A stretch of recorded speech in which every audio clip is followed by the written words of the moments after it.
आज हम सॉल्व करेंगे सैम्पल पेपर 2024।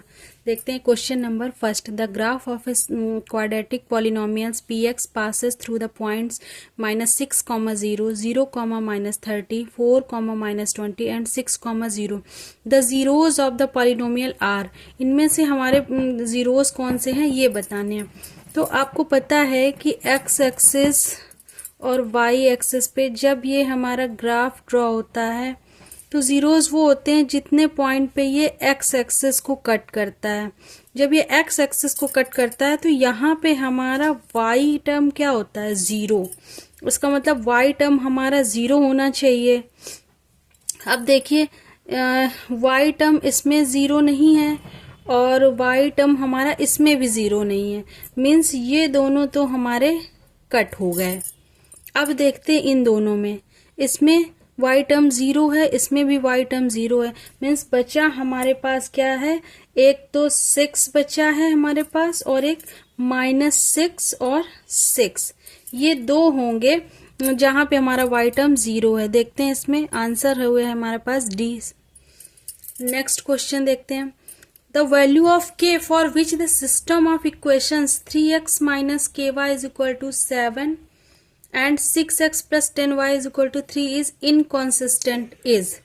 जब हमारा इनकॉन्सिस्टेंट होता है तो इनकॉन्सिस्टेंस का मतलब होता है, इनकॉन्सिस्टेंट मीन्स नो सॉल्यूशन।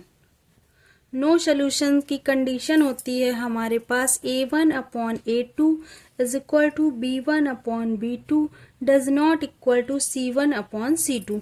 यहाँ पे a1 है हमारा 3 एंड a2 है हमारे पास 6, b1 है -k एंड b2 है 10।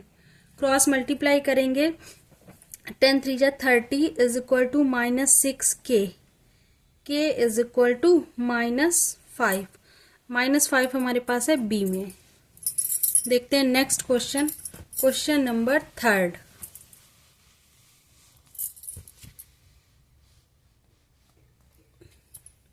ये है which of the following statement is not true. हमें ये बताना है इनमें से कौन सा स्टेटमेंट ट्रू नहीं है। सबसे फर्स्ट नंबर पे है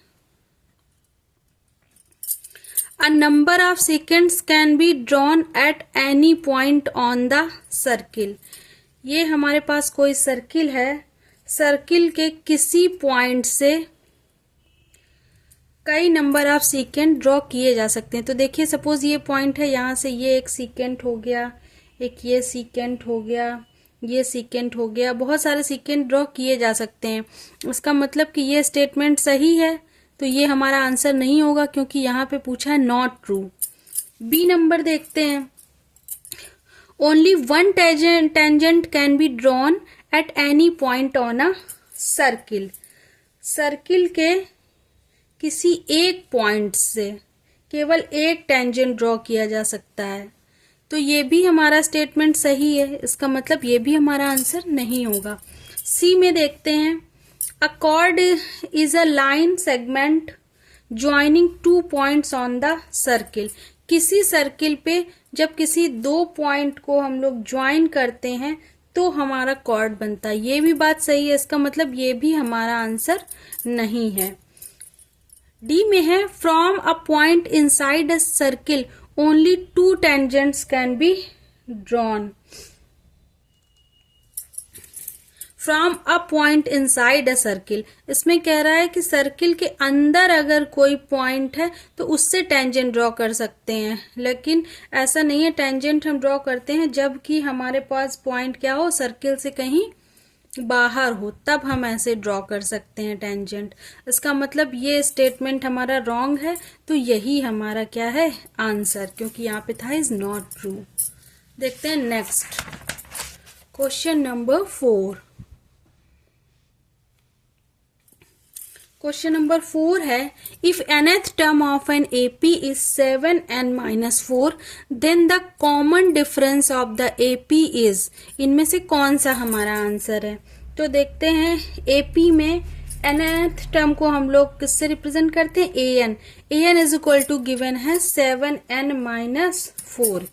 एपी क्या होता है? एपी में जो हमारे टर्म्स होते हैं वो हम लोग कैसे लेते हैं? A1, A2, A3 इस टर्म में लेते हैं।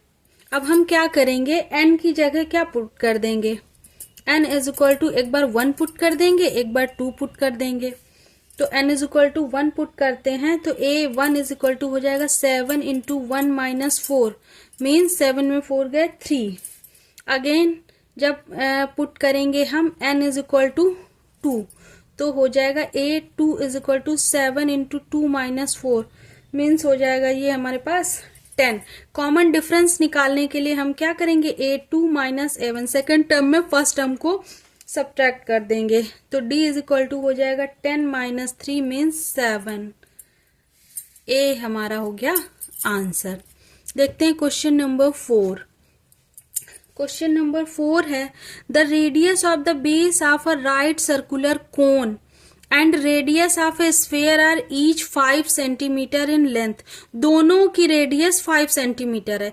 If the volume of the cone is equal to the volume of the sphere then height of the cone is. हमें बताना है एक हमारे पास कोन है और एक हमारे पास स्फेयर है। इसकी रेडियस भी है 5 सेंटीमीटर और कोन की रेडियस भी है 5 सेंटीमीटर। चूंकि हमें गिवन है, given volume of cone is equal to volume of sphere, ये हमें गिवन है। वॉल्यूम ऑफ कोन होता है 1/3 pi r square H is equal to volume of sphere है 4/3 पाई आर क्यूब। पाई से पाई कैंसिल हो जाएगा, 3 से हमारा 3 कैंसिल आउट हो जाएगा, हमारे पास बचा R square H is equal to R cube.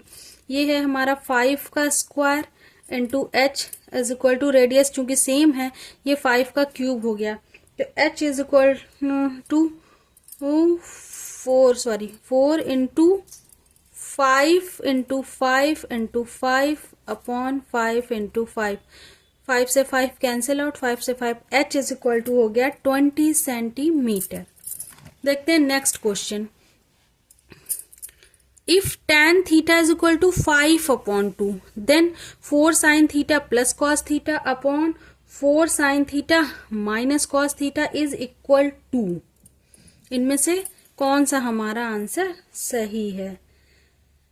तो हम क्या करेंगे, सबसे पहले जो गिवन है ये tan theta is equal to 5/2 ये हमें गिवन है। अब हम देखते हैं कि ये यहाँ पे साइन है और यहाँ पर कॉस है, इसको हम tan कैसे बना सकते हैं? 4 sin theta plus cos theta. tan बनाने के लिए अगर हम कॉस से डिवाइड कर दें upon cos theta upon cos theta, यही काम हम डिनोमिनेटर में भी करेंगे। 4 sin theta upon cos theta minus cos theta upon cos theta, तो ये हमारे पास हो जाएगा 4 tan theta plus 1 upon 4 tan theta minus 1। अब हम इजिली वैल्यू पुट कर सकते हैं।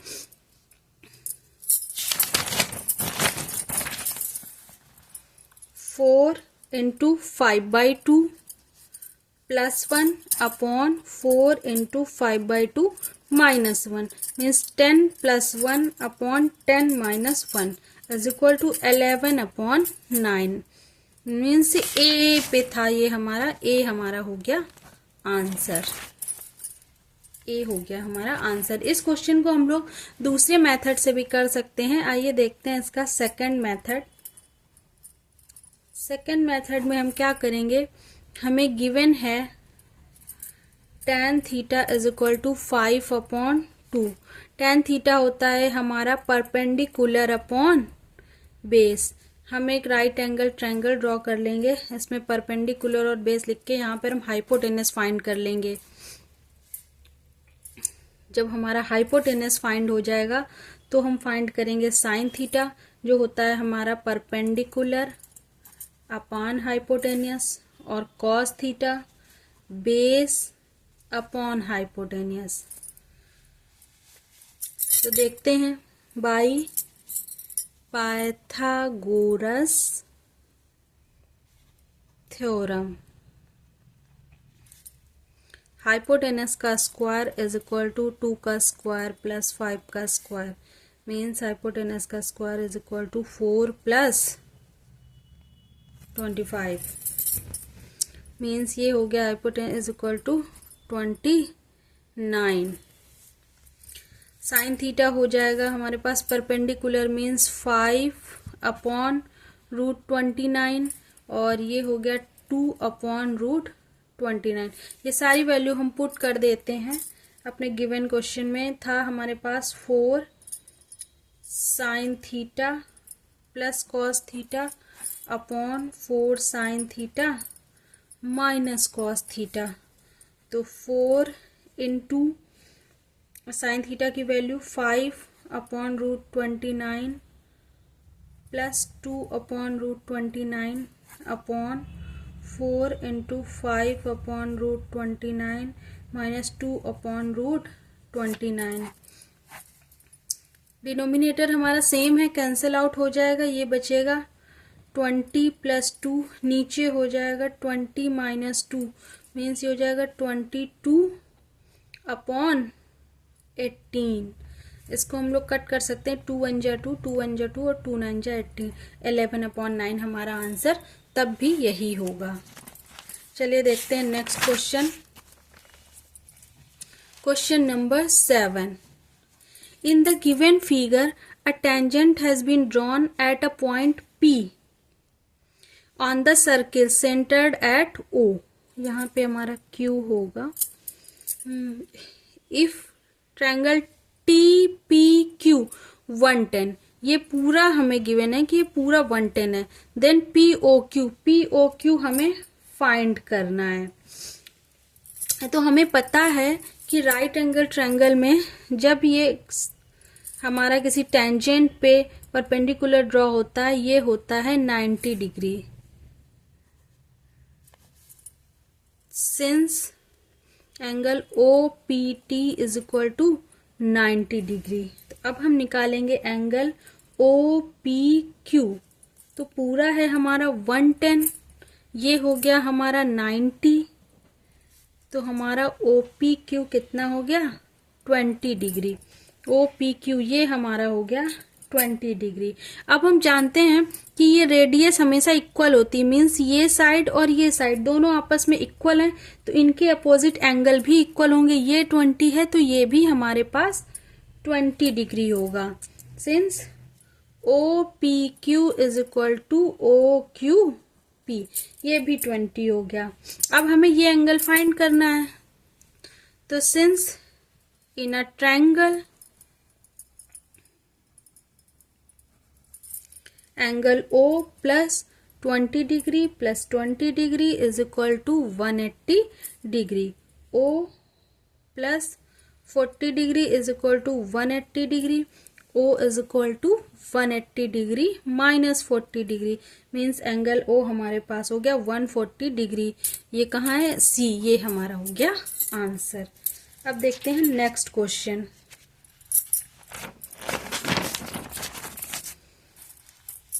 नेक्स्ट क्वेश्चन है हमारे पास, a quadratic polynomial having zeros -√5/2 and √5/2 is, ये है, इनमें से हमारा आंसर कौन सा होगा। देखिए इसके लिए पॉलिनोमियल्स का फॉर्मूला होता है के अंदर x² minus sum of zeros x plus product of zeros.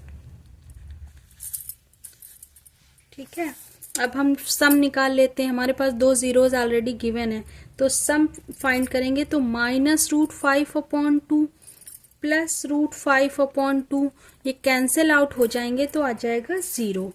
Product find कर लेते हैं, प्रोडक्ट के लिए -√5/2 मल्टीप्लाई बाई √5/2, आंसर हो गया -5/2। ये वैल्यू हम इसमें पुट कर देते हैं, के x² माइनस 0x माइनस 5/2,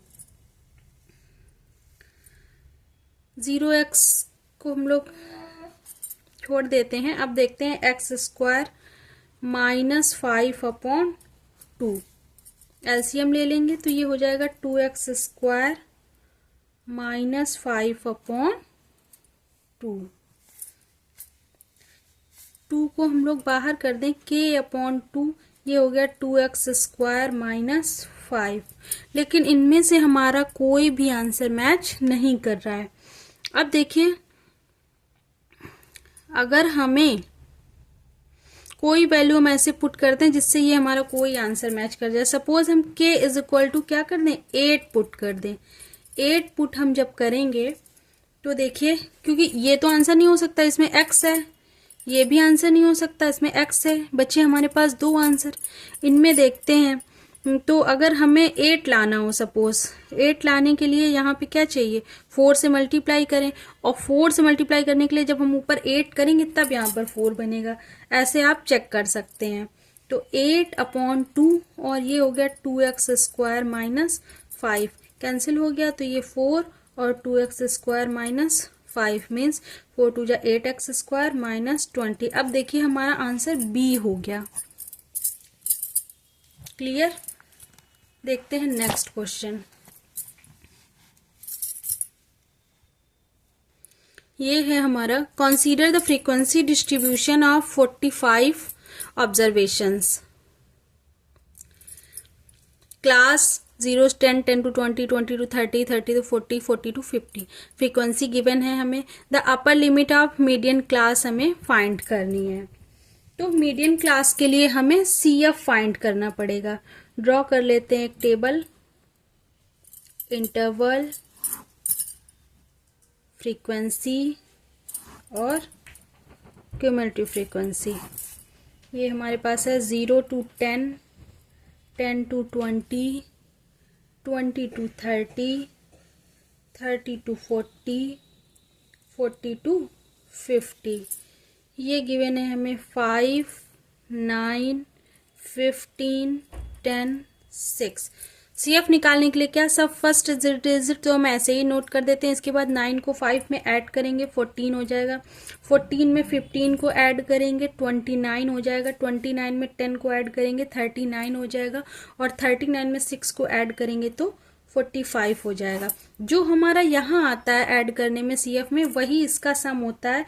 क्या आप चेक भी कर सकते हैं, F ये हो जाएगा 45। इसको हम लोग N भी बोलते हैं, N इज इक्वल टू 45। अब हम N/2 निकालेंगे तो हमारे पास होगा 45/2 मीन्स 22.5। 22.5 हमारा 14 के आगे आएगा, मीन्स ये हमारी होगी मिडिल क्लास। और इसमें देखते हैं, अपर लिमिट ऑफ मीडियन बतानी है। अपर लिमिट इसकी है 30, मीन्स ये हो जाएगा हमारा आंसर। देखते हैं next question. Question number 10। O is a point of intersection of two chords AB and CD of a circle. If BOC 80 degree, BOC ये हमें गिवन है 80 degree, and OA is equal to OD, OA और OD आपस में equal है, then ODA and OBC are, इनमें से क्या होंगे हमें ये बताना है। देखिए, ये एंगल और ये एंगल आपस में वर्टिकली अपोजिट एंगल है। ये 80 है तो ये भी हमारे पास हो जाएगा 80। आपको पता होना चाहिए कि जब दो कॉर्ड आपस में इंटरसेक्ट करते हैं, जब दो कॉर्ड इंटरसेक्ट करते हैं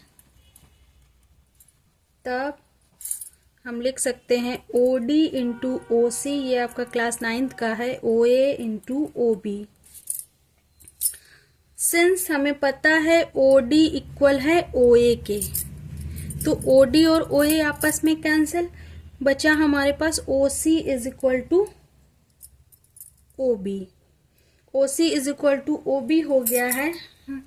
अब देखते हैं OC और OB ये आपस में इक्वल हो गए। अब देखिए, जब सेम आर्क होता है, सेम आर्क पे ये एंगल बन रहा है और सेम आर्क पे ही ये एंगल बन रहा है, तो ये दोनों एंगल आपस में क्या होंगे, इक्वल। यही चीज इधर होगी, इस आर्क से देखिए ये एंगल और इसी आर्क पे ये एंगल, तो ये भी आपस में इक्वल होंगे। जब ये इक्वल हो गए तो हमारे पास क्या हो जाएगा, आइसोसेलेस एंड सिमिलर, ये हमारा हो जाएगा आंसर।